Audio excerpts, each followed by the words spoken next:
우리는 록펠러라는 인물에 대하여 너무나 잘 알고 있습니다. 이분이 미국 역사상 가장 큰 부자다, 이런 거 너무나 잘 알고 있죠. 이분의 어머니가 오직 기도로 이 아들을 키웠다. 그래서 이분이 15살 때부터 작은 가게 전문으로 시작해서 미국 역사상 가장 큰 부를 이뤘다. 이분이 세운 대학교인 시카고 대학교가 하버드, 예일 같은 학교를 제치고 단일 대학으로 노벨상 수상자를 세계에서 제일 많이 배출한 명문 대학이 되었다. 이미 너무나 잘 알고 있습니다. 뉴욕에 있는 리버사이드 처치라는 그 아름다운 교회는 이분이 자기 어머니를 위하여 믿음으로 봉헌한 교회다. 또 현재까지 가장 큰 기부를 한 분이죠. 이분은 부자일 뿐만 아니라 가장 많은 사회 기부를 해서 이분은 무려 180조가 넘는 돈을 사회에 기부한 분이다, 이렇게 잘 알려져 있습니다. 신앙적 일화는 헤아릴 수 없이 많아서 교회에서뿐만 아니라 세상 사람들도 한두 편 이상의 예화를 다 들어봤을 것입니다. 이분에게는 일남 사녀의 자녀가 있었습니다. 근데 이분이 옛날 분이라서 그랬는지 이분은 그 일남 사녀 중에 아들을 자기의 후계자로 생각했습니다. 그래서 살아있는 동안에 틈틈이 자기의 후계자인 아들에게 편지를 써서 자신의 가치관과 앞으로 자기의 대를 이어 이 어마어마한 기업을 이끌 자녀에게 그 방법론을 가르쳐 주었습니다. 다행스럽게도 록펠러가 자기의 후계자가 될 아들에게 남긴 그의 모든 지혜의 경험의 정수가 남겨져 있는 편지 40통 중에 36통이 지금까지 잘 남겨져 있습니다. 이 36통을 정리해서 하나의 책으로 만들어서 록펠러의 편지라는 책이 있는데, 오늘 이 시간에는 그 중에 한 3편 정도를 좀 성도님들께 소개해 드리려고 합니다. 이 3편은 특별히 신앙에 대한 이야기가 아니라 모든 사람들이 보편적으로 들어도 좋은 자기 아들, 후계자가 될 아들에게 꼭 들려주고 싶은 록펠러의 경험이 담긴 이야기입니다. 첫 번째 편지에는 이런 이야기가 쓰여져 있습니다. 고대 로마의 한 사람이 이제 죽어서 하늘나라에 갔습니다. 도착해 보니까 아주 정중하게 한 하인이 그분을 모셔드립니다. 그러면서 당신은 이 땅에서 너무 큰 고생을 하셨습니다. 이제 당신은 여기서 모든 먹고 싶은 것을 마음껏 먹을 수 있고 가장 좋은 숙소에서 쉴 수 있으며 모든 원하는 오락과 취미 생활을 마음껏 누릴 수 있습니다. 이분이 너무너무 행복했습니다. 정말 거기에는 사내 진미가 넘치고 말만 하면 수많은 종들이 와서 다 시중을 들고 하고 싶은 모든 오락과 취미를 마음껏 즐길 수 있어요. 모든 원하는 술과 모든 것을 다 마음껏, 정말 너무너무 행복하고 나 이렇게 좋을 수가. 근데 그것도 하루 이틀이지 한 6개월이 지나자 너무나 지겨워졌습니다. 그래가지고 그 시종을 불러서 너무너무 맛있는 거 먹고 쉬고 놀고 자고 오락거리 좋은데 아무 일도 안 하고 있으니까 너무 심심하니까 소일거리라도 좋으니까 일을 좀 했으면 좋겠다고. 그랬더니 그 시종이 정색을 하면서 아닙니다. 여기서는 오직 먹고 쉬고 놀고 오직 이것만 해야 됩니다. 노십시오. 어쩔 수 없이 또 놀았다는 거예요. 근데 또 6개월 더 가요. 한 1년 동안 먹기만 하고 자기만 하고 놀기만 하니까 도저히 지겨워서 견딜 수가 없었어요. 그래서 1년째 되던 애 다시 불러서 제발 부탁이니까 아무리 그게 좋아도 그렇지 계속 먹기만 하고 계속 놀기만 하고 계속 오락만 하니까 도저히 지겨워서 못 견디겠으니까 아무 일이라도 좋으니까 좀 일 어떤 거라도 좀 하게 좀 해주시오. 그랬더니 이 사람이 또 정색을 하더니 절대 안 됩니다. 여기서는 오직 먹는 거, 노는 거, 자는 거 외에는 아무것도 할 수 없습니다. 이 사람이 화를 확 내면서 그러면 뭐하러 나를 여기 불렀냐고, 그럴 바에야 지옥에 가는 게 낫다고 그랬더니 그 사람이 뭐라고 그랬냐면 그럼 당신은 여기가 어디인 줄 알았습니까? 이렇게 물었다. 아주 의미심장한 이야기입니다. 록펠러는 그 뒤에 아들에게 이렇게 얘기합니다. 많은 사람들은 자기가 좋아하는 일을 찾으려고 인생의 대부분을 낭비한다. 그러나 나의 경험에 의하면 자기가 좋아하는 일이 아니라 일단 자기에게 주어진 일이 어떤 일이든 그 일에 감사하고 최선을 다하는 사람들에게 신은 더 좋은 일을 부여하는 것을 발견했다. 그런데 많은 사람들은 자기가 원하는 일이 아니면 하지 않으려고 하거나 자기가 원치 않은 일이 주어졌을 때 그것을 게을리함으로 오히려 자기가 원하는 일을 할 수 있는 기회를 스스로 놓치거나 하나님이 그 기회를 맡길 수 있는 인정을 받지 못한다. 그러니 너는 부잣집 아들이라고 해서 네가 원하는 일만 하려고 하는 실수를 범해서는 안 된다. 너에게 일이 주어졌다는 것 자체를 감사하며 어떤 일이 맡겨지든 그것에 최선을 다하면 앞으로 네가 좋아하는 일도 할 수 있는 기회를 신은 너에게 부여해 주실 것이다. 이렇게 얘기했다. 아주 의미심장한 들을 가치가 있는 이야기입니다. 두 번째 편지에는 노인과 멧돼지 이야기가 써 있습니다. 어느 마을에 멧돼지가 출몰해가지고 농작물을 다 해치는 거였습니다. 그래서 그 멧돼지를 잡으려고 많은 노련한 사냥꾼들이 동원됐지만 이 멧돼지가 너무 크고 사납고 재빨라서 도저히 잡을 수가 없이 다 실패했다는 것이죠. 그런데 그 마을에 어느 한 노인이 이제 오게 됩니다. 그래서 마을 사람들이 물어요. 아니 어르신, 이 마을에 왜 오셨습니까? 아, 내가 멧돼지 잡으러 왔다고. 아니 그 노련한 사냥꾼들도 못 잡은 멧돼지를 어르신이 어떻게 잡으시려고? 두고 보시오. 그랬는데 정말 3달이 지나자 이 노인이 모든 멧돼지를 다 일망타진했다는 것이죠. 그래서 사람들이 그 비결을 묻게 됩니다. 아니 그 노련한 사냥꾼들이 총으로도 못 잡은 멧돼지를 어떻게 그렇게 다 잡으셨습니까? 비결을 얘기해 주는 거예요. 처음에 관찰을 했답니다. 과연 이 멧돼지들이 무슨 먹이를 좋아하나? 고구마를 좋아하는구나. 주로 그걸 많이 이제 먹더라는 거예요. 그 다음에 옥수수를 좋아하는구나. 그래가지고 이 노인은 돈을 들여서 최고 좋은 고구마와 최고 좋은 옥수수를 구해다가 한적한 들판에다 계속 뿌려놨습니다. 계속.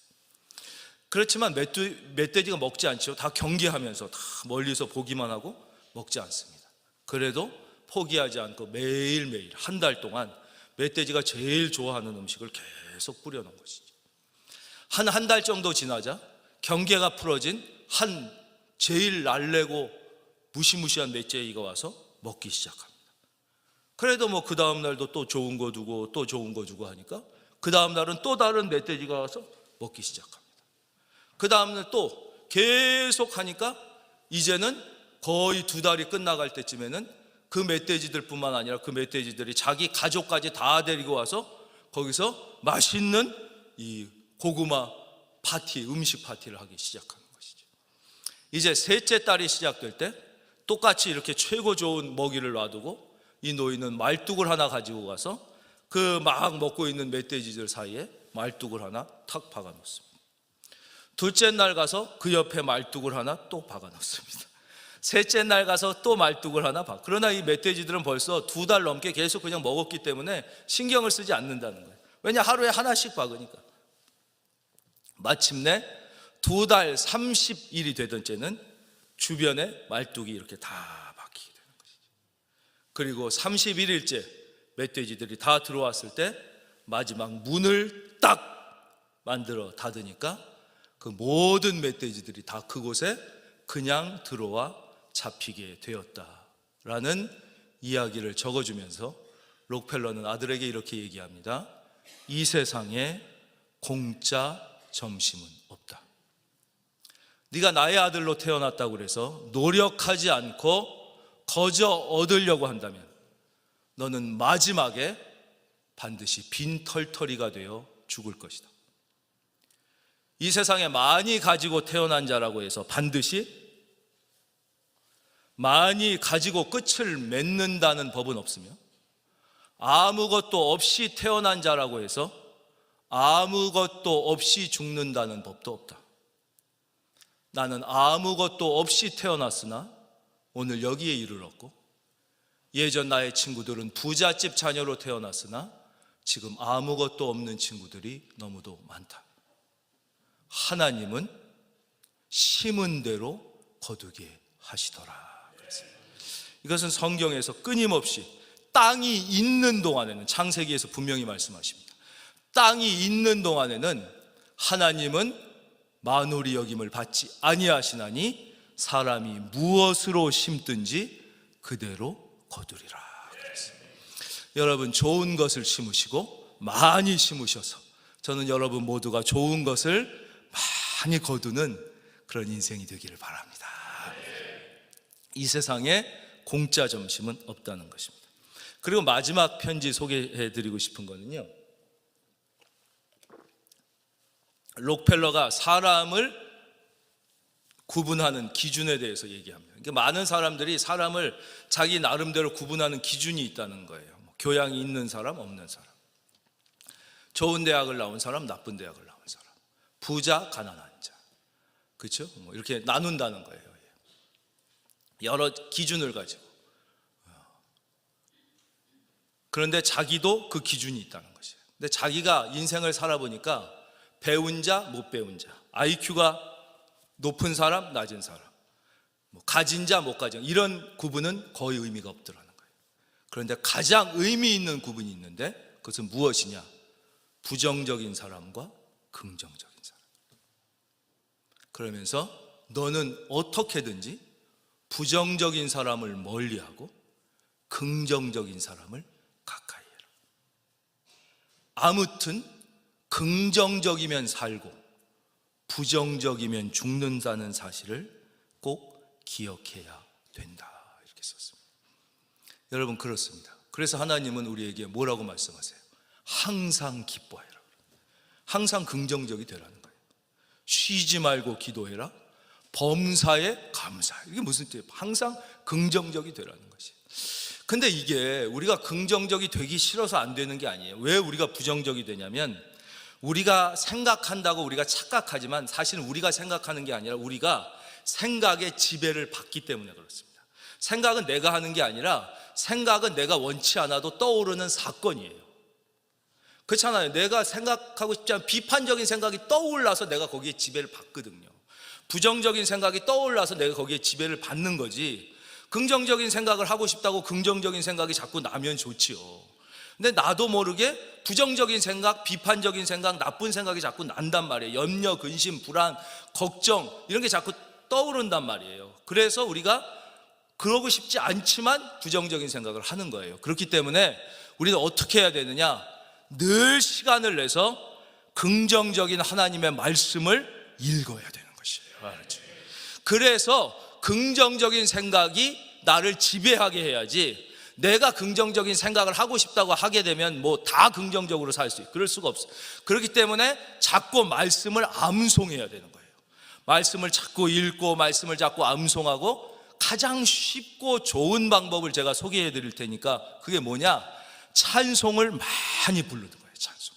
특별히 찬송은 곡이 붙어 있기 때문에 우리 뇌는 멜로디가 붙어 있으면 잘 기억하게 되어 있어요.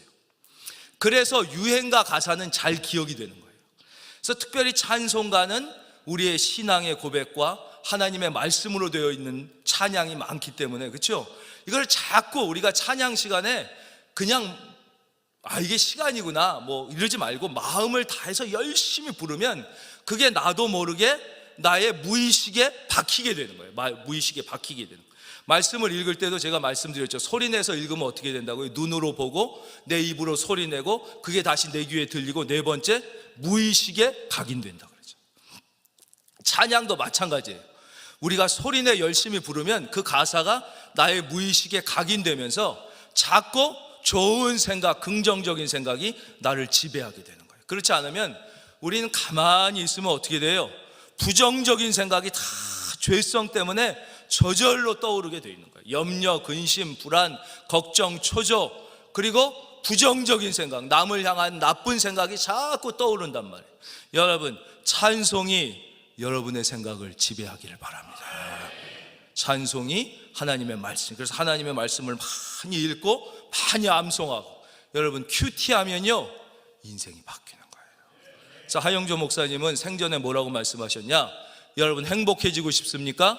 오늘부터 큐티를 시작하십시오 그랬어요. 아멘도 안 하시네. 순종할 마음이 있으시면 아멘을 하실 텐데. 다시, 여러분 행복해지고 싶으십니까? 오늘부터 찬송을 시작하십시오. 오늘부터 성경을 읽고 오늘부터 큐티 안에 보면 오늘 부를 찬송도 나와 있잖아요. 오늘 부를 읽을 말씀이 나와 있고 오늘의 핵심 요절이 나와 있고, 그러면서 내가 긍정적인 생각을 하게 되는 것입니다. 아무튼 긍정적이면 살고 부정적이면 죽는다는 것을 우리는 꼭 기억해야 되는 거예요. 한번 따라하겠습니다. 긍정적이면 살고 부정적이면 죽는다. 자, 20장 1절입니다. 소요가 그침에 바울은 제자들을 불러 권한 후에 작별하고 떠나 마게도냐로 가니라. 바울은 이제 어려운 일을 지난 후에 다시 제자들을 불러서 복음의 핵심, 하나님의 사랑, 그 진리인 말씀을 다시 전한 다음에 이제 떠나 마게도냐로 또 가게 됩니다. 그리고 마게도냐의 지방, 여러 지방, 대표적으로 빌립보, 데살로니가, 베레아 이런 곳이 마게도냐 지방이에요. 하면서 또 여러 말로 제자들에게 또 권했습니다. 또 뭐예요? 하나님의 사랑, 요한복음 3장 16절을 중심으로 한 그 사랑의 극치, 그 구원의 진리, 십자가, 그걸 전하고 석 달 동안 있다가 이제는 배 타고 수리아로 가고자 합니다. 이것이 사도 바울의 계획이었습니다. 그런데 이 계획대로 되지가 않습니다. 또 그때 유대인들이 이 사도 바울을 해하려고 모의하기 시작합니다. 어떻게 하면 사도 바울을 괴롭힐까? 어떻게 하면 사도 바울을 해칠까? 이렇게 또 모의를 하게 돼서 결국 사도 바울은 그가 준비하고 계획된 대로 하지 못하고 또다시 마게도냐를 거쳐 돌아가게 되는 것입니다. 참 우리가 인생에 이런 일을 만날 때 우리는 참 낙심하게 됩니다. 이 길로 가야 되는데, 이 길로 가야 되는 게 내 계획인데, 이 길로 가는 게 좋은 길이고 쉬운 길인 게 분명히 보이는데 이 길로 못 가고 저 힘들고 어려운 길로 돌아가야만 될 때 우리는 낙심하고 참 마음이 괴롭고 힘들게 되는 것이죠. 우리 자녀를 생각할 때도 그렇습니다. 우리 자녀가 이 길로 가면 정말 꽃길인데, 내가 인생을 살아보니까 이 길로 가면 참 너무 좋은 길이고 쉬운 길이고 빠른 길인데 우리 자녀가 이 길로 가지 못하고 저 힘든 길, 먼 길로 돌아가야 될 때 낙심이 되는 것입니다. 참 괴롭고 눈물이 나는 것이죠. 지금 사도 바울이 그런 것입니다. 사도 바울이 그 수리아로 이제는 가야 되는데 배 타고 그 길이 막힌 것이, 그 계획대로 되지 못, 또 먼 길로 돌아가야 되는 상황에 부딪히게 된 것입니다. 그러나 사랑하는 성도님, 우리 하나님은요, 우리가 계획하고 우리가 원하는 일로 가게 돼서 일이 잘 되는 것을 통하여도 영광을 받으시지만요, 그 길이 막혀서 그 일이 안 돼서 우리가 먼 길로 돌아가야 할 때, 그럼에도 불구하고 우리가 찬송하고 기도할 때 그 일을 통하여 더 큰 영광을 받으시는 거예요. 그리고 그 속에 더 놀라운 하나님의 비밀을 숨겨놓고 계시는 거예요. 거기에 우리가 상상하지 못했던, 그러니까 자녀들이 원하는 대학에 들어가지 못했다고 부모님들이 너무 좌절할 필요가 없다는 거예요. 원하는 결혼을 하지 못하거나 내 생각, 내 인생이 그렇게 되지 못했어도 우리 하나님은 잘 되는 일을 통해서만 영광 받으시는 게 아니에요. 안 되는 일을 통해서 더 큰 영광을 받으실 때가 많은 거예요. 그러니까 우리가 꼭 건강할 때만 하나님께 영광 돌리실 수 있는 게 아니에요. 어쩔 때는 우리가 병들었기 때문에 할렐루야, 더 큰 영광을 돌릴 수 있는 거예요. 어쩔 때는 우리가 사업에 망했기 때문에 더 큰 영광을 돌릴 수 있다는 것이죠. 돌아가야 할 때, 사도 바울이 그렇게 된 것이죠. 제가 1992년 9월 초에 이제 군대에 갑니다. 지금부터 만 32년이 좀 더 지난 얘기입니다. 그때 대학교를 다니다가 저는 이제 논산으로 들어가게 됐습니다. 그때는 군사 기초 훈련을 이제 6주를 받으면 이제 2등병이 돼서 전방 부대에 배치가 되게 됐는데, 저는 그때 신학대학교를 다니다가 갔기 때문에 조금 더 훈련을 받고 이제 8주를 마친 후에, 죄송합니다, 이제 군종병은 이제 군대에서 종교를 담당한다 이런 뜻이에요. 그러니까 저는 이제 기독교 담당으로 이제 전방 사단에 배치를 받게 됐습니다. 근데 어떻게 된 일인지 사단 본부에 갔더니 제가 훈련받은 그 주특기대로 배치를 못 받게 됐습니다. 보통 군인들은 다 이제 주특기가 있어요. 자기가 일반 소총수로서는 다 훈련을 받고, 그 주특기, 어떤 친구는 뭐 포를 쏴야 되고, 어떤 친구는 뭐 운전병이 있고, 어떤 친구는 통신병, 이런 주특기가 있는데 제 주특기인 군종대로 이제 배치를 못 받게 됐습니다. 그래서 그 사단 본부에서 한 2주 정도 대기를 하게 됐습니다. 대기하면서 한 일은 그냥 주로 맞는 일이었습니다. 주로 맞고, 뭐 풀 깎고, 또 삽질하고, 또 맞고, 이러면서 한 2주 정도 기다리다가 마침내 제가 이제 배치된 곳은 예하 연대의 그 연대에 있는 대대의 중화기 중대로 배치를 받게 됐습니다. 그러니까 중화기 중대는 뭐냐면 전문적인 포병이 아닌 보병이지만 그 보병 안에 있는 중화기를 다루는 곳입니다. 그래서 90mm 무반동 총이지만 원래는 포예요. 이렇게 어깨에 메고 푹 누르면 이제 대포가 나가고 탱크를 저격하는 것입니다. 탱크를, 보병 부대에서 탱크를 저격해서 아주 강력한 포가 나가는 것과, 또 81mm 박격포라고 큰 포는 아니지만 보병이 분해해서 들고 다니다가 신속하게 조립해서 이 곡사포로 쏠 수 있는 포를 하는, 그리고 이제 기관단총 같은 게 있어요. 60mm 기관총을 이제 이런 거를 다루는 중화기 중대로 배속되게 됐습니다. 근데 문제는 이 부대에서 신병이 오길 다 기대하고 있잖아요. 쫄병이 와야지 뭐 일도 시키고 나눠서 하고 하는데, 그래서 이제 막 잔뜩 기대하고 있다가 쫄병이 왔는데, 문제는 이 쫄병이 중화기 주특기를 안 배운 애가 왔다는 것이죠. 그러니까 얼마나 속이 상하겠냐 이거예요. 이 선임병도, 고참이 볼 땐 충분히 이해가 가죠. 이걸 훈련받은 놈이 와야지 이걸 시켜 먹는데, 전혀 다른 주특기를 받은 놈이 와서 이 포에 대해서는 아무것도 모르는 놈이 왔으니까 너무 고참으로서는 소위 말해서 열이 받는 거죠. 이걸 다시 가르쳐야 되니까, 이걸 써먹어야 되니까. 그래서 그때가 이제 12월 중순 정도에 가게 되는데, 그때 전방이면 11월 중순이면 아주 춥습니다.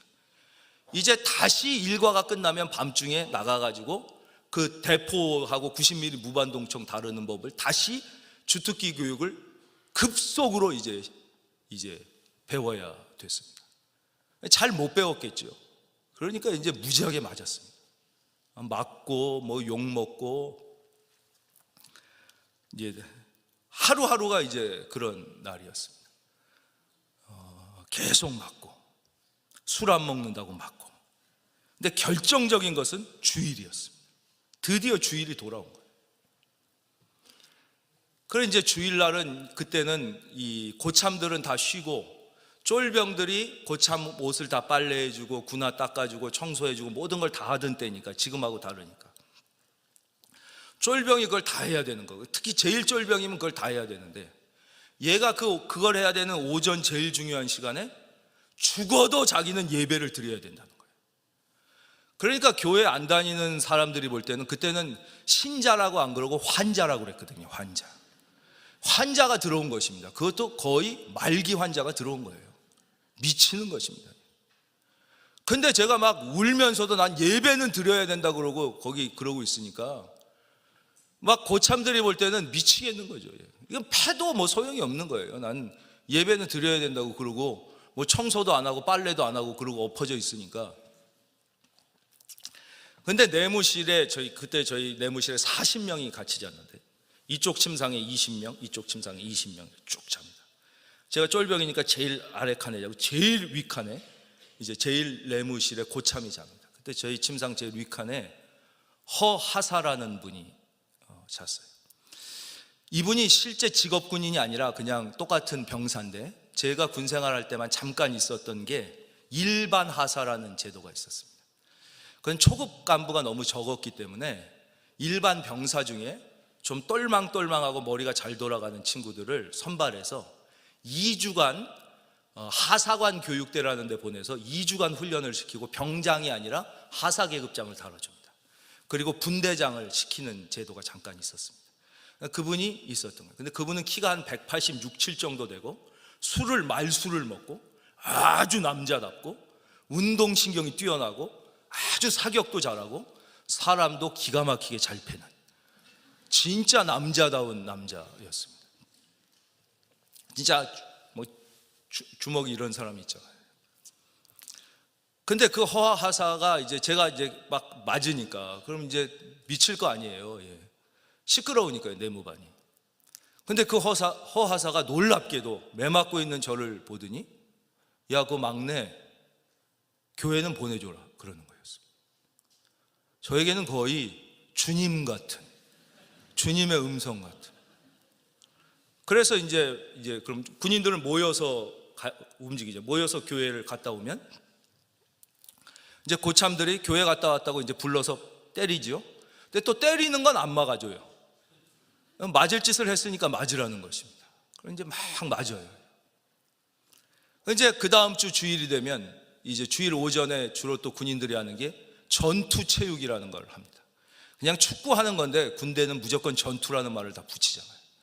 그래서 이쪽 부대와 우리 내부반이랑 이렇게 서로 축구 시합을 하는데 진짜 전투적으로 합니다. 공을 못 차면 사람이라도 차야 되는 거거든요. 이겨야 되는 거예요. 근데 세상에서는 아무 쓸데 없지만 군대에서 좀 쓸데 있는 걸 제가 잘한 게 있는데 그게 축구입니다. 축구가 뭐 세상에서야 축구 선수 아니면 아무 쓸데 없지만 군대에서는 축구 잘하는 게 조금 쓸데가 있습니다. 근데 이 허하사라는 분은 거의 프로 선수 정도로 운동신경이 뛰어났던 분이고 저는 뭐 그 정도는 아니지만 조금 그래도 운동신경은 있어서 공을 잘 찼습니다. 주로 10시, 오전 10시나 9시 반부터 전투체육이 시작되는데 보통 예배가 11시거든요. 그럼 10시 반에 부대에서 모여서 종교 활동을 같이 단체로 떠나는데 막 축구 시합을 하다가 10시 반만 되면 제가 허하사한테 뛰어가서 축구 중간에 저는 예배 가야 됩니다 이러는 거예요. 지금 축구 시합하고 있는데 미치는 거죠, 이 사람들이. 이게 미친놈인 것입니다. 허하사도 정말 어이없이 저를 보다가 갔다 와 그럽니다. 이제 갔다 오면 또 어마어마하게 맞는 것입니다. 밥을 못 먹을 정도로 맞습니다. 입이 다 터져서. 그럼 밤에 잘 때마다 제가 누워서 외우던 말씀이 있습니다. 내 영혼아 여호와를 송축하라. 내 속에 있는 것들아 여호와를 송축하라. 내 영혼아 여호와를 송축하며 그 모든 은택을 잊지 말지어다. 내가 대한민국에 태어났으니까 군대 왔지. 북한에 태어났으면 난 북한군이다. 대한민국에 태어나게 해주신 하나님 그 은혜를 잊지 말자. 내가 건강했으니까 군대 왔지. 내가 만약에 몸이 아팠으면 군대 못 왔을 텐데 건강하게 해주신 그 은택을 잊지 말자. 내가 오늘 예배 드렸으니까 매 맞았지. 예배 못 드렸으면 매 안 맞았다. 예배 드리게 해주신 그 은혜를 잊지 말자. 늘 이 말씀을 기억했습니다. 내 영혼아 여호와. 제가 시편 103편 말씀을 너무 좋아하는데 내 영혼아 여호와를 송축하라. 내 속에 있는 것들아 여호와를 송축하라. 내 영혼아 여호와를 송축하며 그 모든 은택을 잊지 말지어다. 이제 시간이 지나서 저는 작대기 2개를 달아 갖게 됐습니다. 일병이 됐고, 이 허하사가 제대할 때가 되셨습니다. 제대를 하게 됐습니다. 근데 전역하는 날 이분이 저에게 할 얘기가 있다고 그러는 거예요. 저에게 할 얘기가 있다고 그러면서 이제 이 위병소, 헌병 있는 데를 통과해서 이제 전역하고 나가는데 저랑 얘기를 좀 같이 하자고 그러면서 데리고 나가시더라고요. 나가는데 보통 이런 부대는 그 헌병대 있는 입구에 이 부대 군대 교회가 있는데 거기까지 가시더니 뭘 얘기할까 말까 그러더니 저를 교회에 가자고 그러는 거예요. 교회 앞마당에 가서 저를 보고 이렇게 얘기하더라고요. 내가 목사님 아들이야 그러더라고요.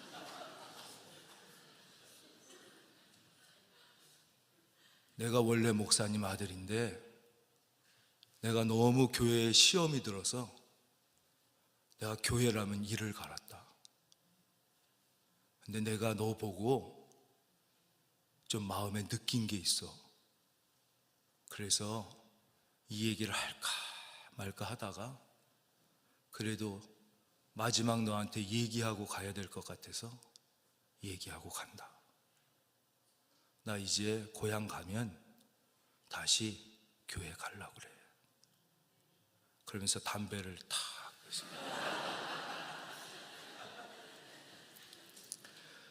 하나님께서는 우리가 생각지 못한 방법을 통해서도 하나님의 뜻을 이루어 가시는 것이죠.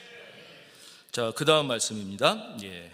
이 마게도냐라는 도시를 좀 살펴보려고 그러는데요. 20장 1절에 마게도냐가 나와요. 마게도냐로 가니라. 그리고 사도 바울의 계획이 틀어진 다음에 또 어디로 가게 됐어요? 3절, 거기 석 달 동안 있다가 배 타고 수리아로 가고자 할 그때 유대인들이 자기를 해하려고 공모함으로 마게도냐를 거쳐 돌아. 또 마게도냐. 그러니까 사도 바울의 입장에서는 계획대로 되지 않았는데 마게도냐의 입장에서는 뭐냐? 또 사도 바울이 마게도냐로 오게 된 것이죠. 참 희한하지 않습니까? 사도 바울은 원래 마게도냐에 마음이 없었어요. 원래는 비두니아로 가려고 그랬어요. 근데 환상 속에서 마게도냐 사람이 이쪽으로 오라고 그래서 성령에 의하여 마게도냐로 가게 됐어요. 그래서 빌립보와 데살로니가와 베레아의 복음이 증거됐죠. 그리고 또 마게도냐에 전했어요. 그리고 이제는 수리아로 가려고 그러는데 또 길이 막혀서 어쩔 수 없이 마게도냐로 또 가게 된 것이죠. 그러니까 마게도냐의 입장에서는 어마어마한 은혜를 특별하게 받은 것입니다. 왜 그랬을까요? 그것은 하나님께서 이 마게도냐를 유럽 선교의 중요한 전초기지로 삼고자 하는 계획이 계셨기 때문이에요. 여러분, 그렇습니다. 하나님께서 특별히 여러분을 선택해서 자녀 삼으셨을 뿐만 아니라 오늘도 이 자리에 불러서 이 말씀을 들려주시는 이유는 여러분이 특별히 더 착하거나 똑똑하거나 귀해서가 아니라 여러분을 향한 하나님의 계획이 있는데 그것은 무엇이냐? 여러분을 통하여 여러분의 가족과 여러분의 가정과 여러분의 이웃과 이 민족과 세계를 구원하고자 하는 하나님의 계획이 있기 때문인 것이지. 그것을 우리가 알아야 된다는 거죠. 대한민국도 마찬가지입니다. 왜 하나님께서 특별히 이 아시아에, 인도에 15, 중국에 15, 아시아에는 1억 넘는 국가가 너무 많아요. 일본도 1억 넘죠. 인도네시아 2억 넘죠. 필리핀도 1억, 베트남 1억. 근데 왜 우리 대한민국을 선택하여 특별히 언더우드와 아펜셀러 같은 주의 종들을 보내시고 복음화 시켰느냐? 그것은 대한민국을 향한 하나님의 특별한 계획이 있기 때문이죠. 우리 대한민국은 전 세계 역사에 거의 유일하거나 몇 안 되는 기도로 시작한 나라입니다. 이것은 대한민국의 공식 역사 문서에 기록되어 있어요. 아마 미국을 제외하고 이런 나라가 또 있을까 할 정도입니다. 이것은 1948년 5월 30일 대한민국 헌정사에 분명하게 기록되어 있는 사건입니다. 그날이 1948년 5월 31일이 대한민국의 역사적인 첫 국회, 그걸 제헌국회라고 그래요. 왜냐하면 이때 헌법이 처음으로 제정된 거예요. 대한민국의 근간을. 이때 임시의장이 이승만 박사입니다. 만장일치로 이승만 박사가 임시의장이 됐는데 이승만 박사가 이렇게 얘기한 기록이 국회 회의록에 적혀 있습니다. 우리가 이제 대한민국의 첫 걸음을 시작하는 재헌국회를 시작하면서 이 회의를 시작하기에 앞서 하나님께 기도드리고 시작하는 것이 옳다고 생각됩니다. 그러므로 이윤영 목사님께서 하나님께 기도해 주시면 감사하겠습니다. 이렇게 말씀하십니다. 그래서 그때 국회의원 중에 그때만 해도 우리나라의 인재가 적었기 때문에 목사님들도 현실 정치에 참여하는 분들이 많아서 이윤영 목사님이 국회의원이셔서 이분이 우리나라 초대 국회의장이시기도 합니다. 이윤영 목사님께서 일어나셔서 이제 대표 기도를 하게 되십니다. 그 대표 기도 내용이 이렇습니다. 역사의 주인이시며 만유의 창조자이신 하나님, 우리나라와 이 민족을 주관하시고 이 땅 위에 자주 독립국가를 세우려는 우리 민족의 염원을 들어주셔 오늘 이 국회를 열게 하심을 감사하옵나이다. 거룩하신 하나님, 이제 이 회의가 완전히 자유롭고 평화스러운 민주국가의 헌법을 제정하는 크나큰 역사적 사명을 감당하려 하오니 이 회의 위에 하나님의 섭리가 함께 하시고 하나님의 뜻을 따라 인도하여 주시옵소서. 하나님, 우리들로 하여금 개인적 욕망과 사사로운 감정을 버리게 하시고 오직 공의와 진리와 자유와 평등이 넘치는 국가를 세우는데 마음과 뜻을 모아 진력하게 하여 주시옵소서.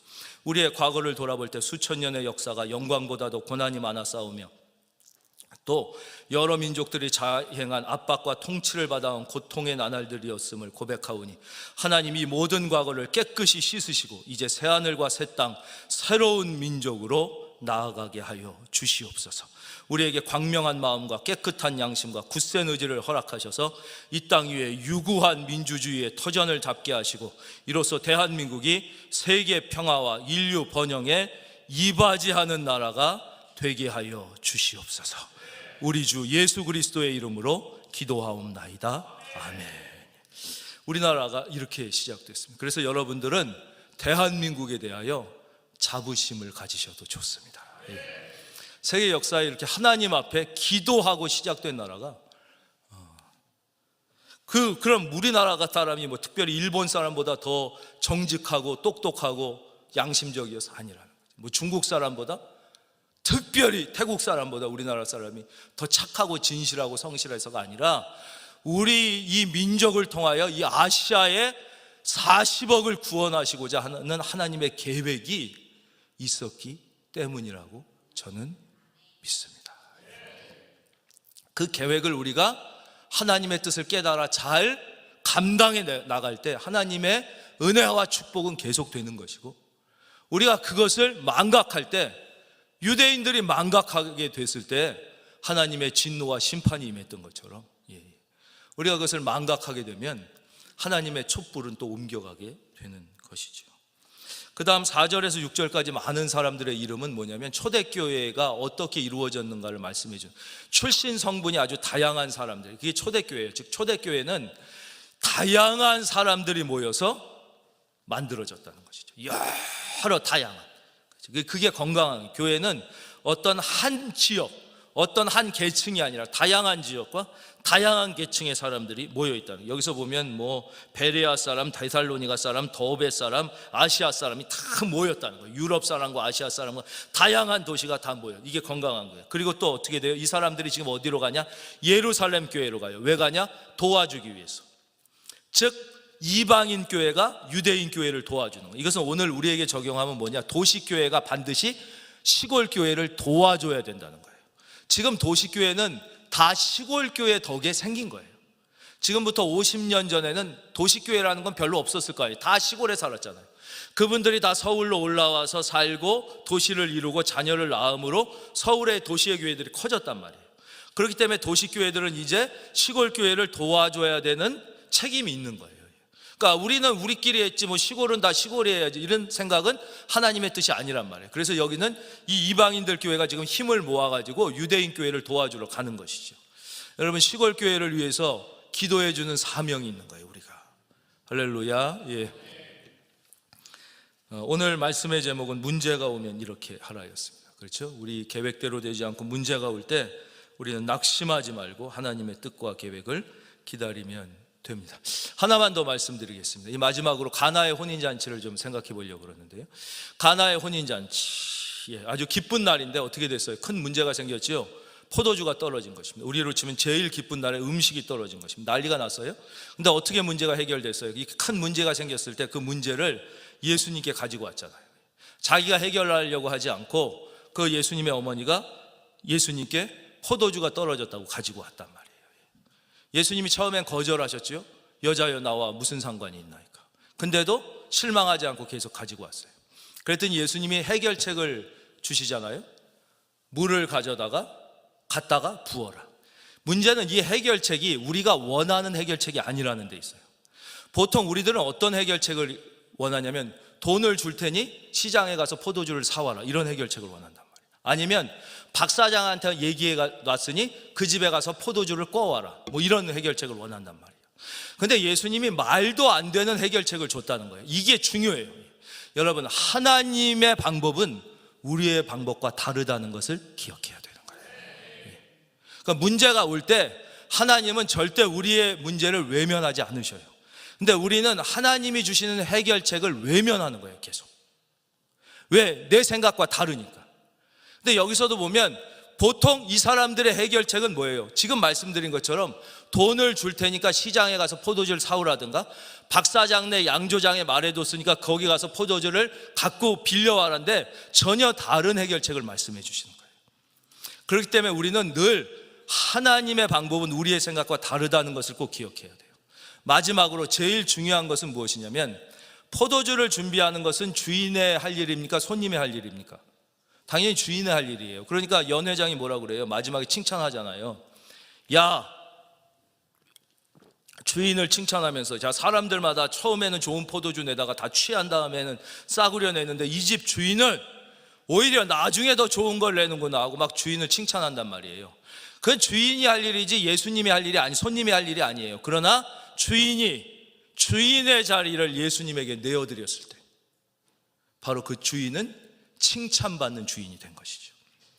즉, 자신의 삶에 문제가 왔을 때 주인의 자리를 주님께 내어드리면 그 문제가 축복으로 바뀐다는 것입니다. 우리는 늘 사실 내어드려야 되는 거예요.